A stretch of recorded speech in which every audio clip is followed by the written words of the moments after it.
1921 میں یہودی جگہ جگہ سے جو مارے گئے تھے، اس وقت جرمن سے بھگائے جا رہے تھے، جینوسائیڈ کیا گیا تھا یہودیوں کا، جرمن میں مارا جا رہا تھا، تو ان کے اوپر دنیا والوں نے چنتک بیٹھک جس کو کہتے ہیں رحم کرنے کا کئی مرتبہ بیٹھکیں ہوئی، بڑے بڑے لوگوں نے کہا یہودی پوری دنیا میں مارے جا رہے ہیں اور یہ مظلوم ہیں، ان کو کہیں پناہ دی جائے۔ پناہ دینے کے لیے جب بات آئی تو فلسطین کا ایک چھوٹا سا علاقہ 4000 یہودیوں کو رہنے کی اجازت دی گئی۔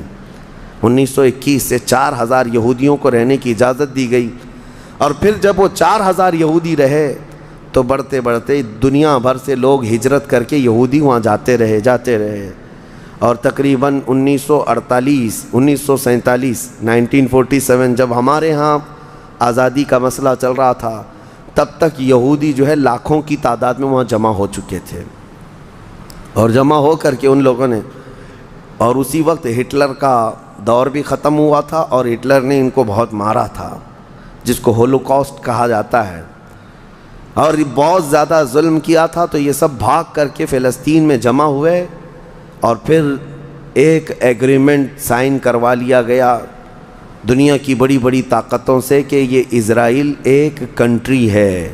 فلسطین کو 2 حصوں میں بانٹ دیا گیا، آدھا عربوں میں آدھا یہودیوں میں، فلسطین کے 2 حصے کر دیے، تو آدھا یہودیوں کو ملا تو ٹھیک ہے، لیکن اس کے غصے میں عربوں میں جنگ شروع ہوئی۔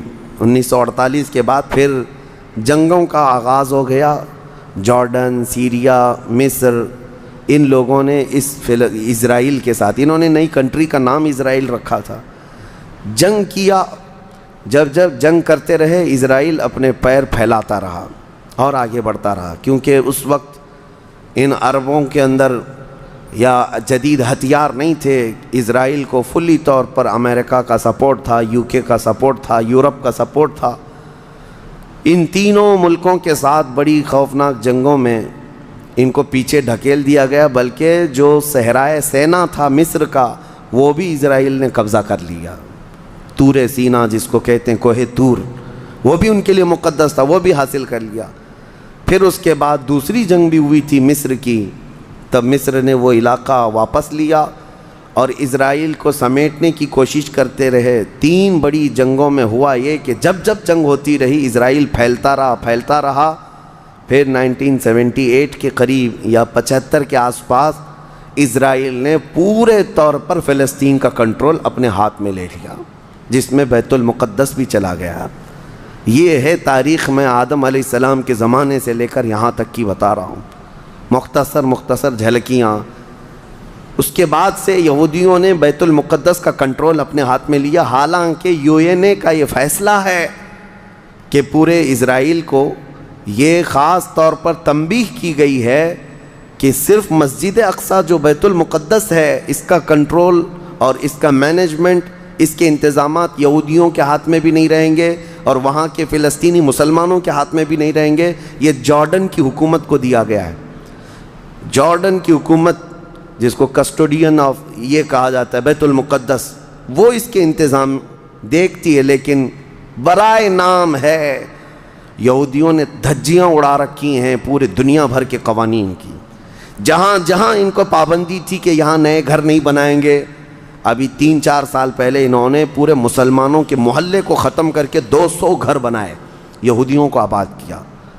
برسوں سے یہاں جو مسلمان تھے، ابھی آپ جا کر کے کبھی دیکھیں یروشلم، بیت اللحم، جو بیت المقدس کے آس پاس کے علاقے، رام اللہ، 40 سال 45 سال ہو گئے دکانوں کو تالے لگے ہوئے ہیں، جالے لگے ہوئے ہیں، لیکن کھولنے کی اجازت نہیں ہے۔ اتنے پرانے وقت سے دکانیں بند ہیں۔ کہا کہ نہیں، یہودیوں کی طرف سے کوئی یہاں پر کھولنے کی اجازت نہیں ہے، مسلمانوں کے نام پر۔ اور اللہ کا فضل تو دیکھیں، وہ مسلمان کیسے جگرے والے لوگ ہیں، میں نے اپنی آنکھوں سے دیکھا ہے۔ ہر جگہ کی طبیعت کے اعتبار سے اللہ تعالیٰ مخلوق پیدا کیا ہے۔ ان ظالم غاصب اسرائیلیوں کو ہم نے دیکھا، یہ بندوق تانے بیت المقدس کے ہر دروازے پر کھڑے رہتے ہیں، اور مسلمانوں کا فلسطینی 8 سال کا بچہ آتا ہے، اس کی نال یوں پھینک کر کے مسجد میں اندر جاتا ہے، نماز پڑھتا ہے، پھر نکلتا ہے، اور وہ فوجی دیکھتا رہ جاتا ہے، کچھ نہیں کرتا۔ بسا اوقات گولیوں سے برساتے ہیں. روزانہ کا معمول یہ ہے.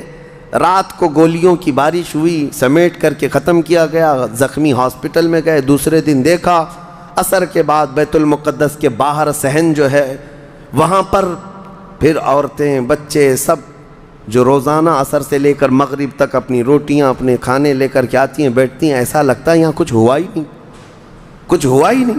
مائیں بچوں کو بچپن سے یہ چیز ڈال دیتی ہیں کہ بیٹا اگر تو ابھی گھر سے گیا نماز کے لیے تو ہمیں یہ یقین نہیں ہوتا کہ تیرا جسم آئے گا کہ تیری لاش آئے گی. ہر ماں کا یہ وہاں پر جذبہ ہے, اور یہ حدیث پاک میں موجود ہے. میرے آقا صلی اللہ علیہ وسلم نے فرمایا لا تزال طائفۃ من امتی, میری امت میں سے ایک جماعت ایسی رہے گی جو قیامت تک حق کے لیے لڑتی رہے گی, اور اللہ ان کا ناصر و مددگار ہوگا. بیت المقدس کی یہ تاریخ, آج بیت المقدس کو انہوں نے خون میں نہلا رکھا ہے. یہودیوں کا زبردستی اس پر قبضہ ہے. اب یہ چاہتے کیا ہیں یہ بھی میں آپ کو بتا دوں. یہ چاہتے ہیں کہ یہ مسجد اقصی جو تعمیر ہوئی یہ حضرت عمر کے حکم سے ہوئی. پھر اموی خلفاء جب آئے, خلیفہ ولید بن عبد الملک, اس نے پوری مسجد بنوائی. اور یہ جو پیلا گنبد آپ دیکھتے ہیں قبۃ الصخرہ, جو مسجد اقصی سے جس کو مشہور کیا گیا ہے, یہ قبۃ الصخرہ ہے, ڈوم آف راک جس کو کہتے ہیں. یہ اصل اس سے لگی ہوئی ہے بیت المقدس کی مسجد پرانی, اس کو شو نہیں کرتے. اس کو یہ گھرا کر کے, اس کو پورا زمین بوس کر کے تھرڈ ٹیمپل بنانے کا پلان ہے. ان کو یہ چاہیے کہ حضرت داؤد علیہ السلام کے زمانے میں جو کام شروع ہوا تھا, سلیمان علیہ السلام نے جو مندر بنایا تھا, جو ٹیمپل بنایا تھا, ہم اس کو اسی جگہ تعمیر کریں گے. تو بیت المقدس مسجد اقصی کی دیوار سے دیوار انہیں گرانا ہے. اس کے لیے یہ کیا کیا سازشیں کرتے رہے, کھدائی کرتے رہے کہ یہاں پرانا خزانہ ہے, فلاں چیزیں ہیں, ثبوت نکالنا ہے.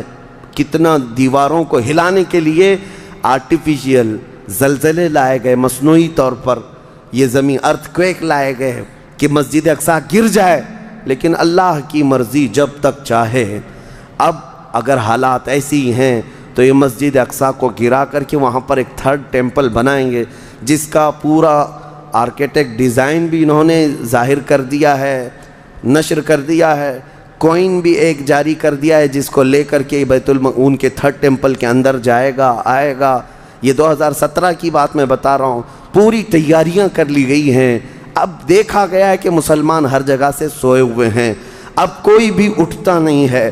عربوں کے منہ میں تو انہوں نے اپنی زبان رکھ دی ہے. عرب اب بولنے کے قابل نہیں رہ گئے. اور بغل کے جو دیش لڑے تھے پہلے, مصر, سیریا, جارڈن, آج ان کی حالت کیا ہے؟ وہ خود خانہ جنگی میں مبتلا ہیں, آپس کی لڑائیوں میں مصروف ہیں. اسرائیل کی غنڈہ گردی اور دادا گیری اس حد تک بڑھ گئی ہے کہ اسے آس پاس کسی کا خوف نہیں. ہاں اگر کچھ بولتا ہے تو کبھی ترکی بولتا ہے, ہاں اس کو اپنے اس ملک کے لیے سب سے بڑا خطرہ محسوس ہوتا ہے تو ایران ہے. ایران کو اس نے سعودی سے ایسا لڑا کر کے رکھا ہے کہ وہ آپس میں جنگیں کرتے رہیں. اسی لیے ابھی ایران اور سعودی کا پیس معاہدہ ہوا, ایگریمنٹ ہوا, تو سب سے پہلے نیند حرام ہو رہی ہے اسرائیل کی کہ یہ اگر دوست ہو گئے تو میرا کیا ہوگا, میری حفاظت کیا ہوگی. اسرائیل حماس کو مدد کرتا ہے, جو غزہ میں ایک علاقہ باقی رہ گیا مسلمانوں کا جو فلسطین کے اندر ہے, جو آج تک لڑ رہے ہیں, آج تک راکٹ داغتے ہیں, اسرائیل کے ساتھ لڑتے. 20,000 کی تعداد ہے وہ بیچاروں کی, 20,000 کی تعداد ہے. اب یہ تاریخ اس طرح سے بتائی جاتی ہے, نیوز اس طرح کی ہے, اسے حماس کو اسرائیل مدد کرتا ہے, فلاں مدد کرتا ہے, جو بھی مدد کرتا ہو ہمیں اس سے وہ نہیں. لیکن ایک حق جماعت قیامت تک حق پر قائم رہے گی اور بیت المقدس کے لیے لڑتی رہے گی. پھر وہ دن آئے گا جب میرے آقا صلی اللہ تعالیٰ علیہ وسلم کی حدیث پاک ہے, خراسان سے ایک جماعت نکلے گی, خراسان سے ایک جماعت نکلے گی. خراسان پہلے کے دور میں رشیا کا کچھ حصہ, افغانستان کا کچھ حصہ, ایران کا کچھ حصہ, ایک پورا بڑا نقشہ ہے, اس کو پرانا خراسان آپ دیکھیں گے. خراسان سے ایک جماعت نکلے گی, ان کے ہاتھ میں کالے جھنڈے ہوں گے. میرے آقا نے فرمایا وہ اتنی تیزی سے نکلیں گے کہ دنیا کی بڑی سی بڑی طاقت ان کا راستہ نہیں روک سکے گی, اور وہ سیدھے جھنڈے لے جا کر کے بیت المقدس میں نصب کریں گے, اور پھر اسلام کا پرچم وہاں سے بلند کیا جائے گا. یہ قیامت کے قریب ہونا ہے. اب میں اس بات پر اپنی گفتگو ختم کرتا ہوں. دعائیں تو ہیں کہ اللہ تعالیٰ بیت المقدس کو آزاد کرے، لیکن یہودی جتنے دن ناچتے رہیں گے، دندناتے رہیں گے، ایک دن آنا ہے دنیا اوپر سے نیچے ہو جائے، نیچے سے اوپر ہو جائے، مگر میرے مصطفیٰ کا فرمان ہو کر رہے گا انشاءاللہ، اور غلبہ اسلام آ کر رہے گا.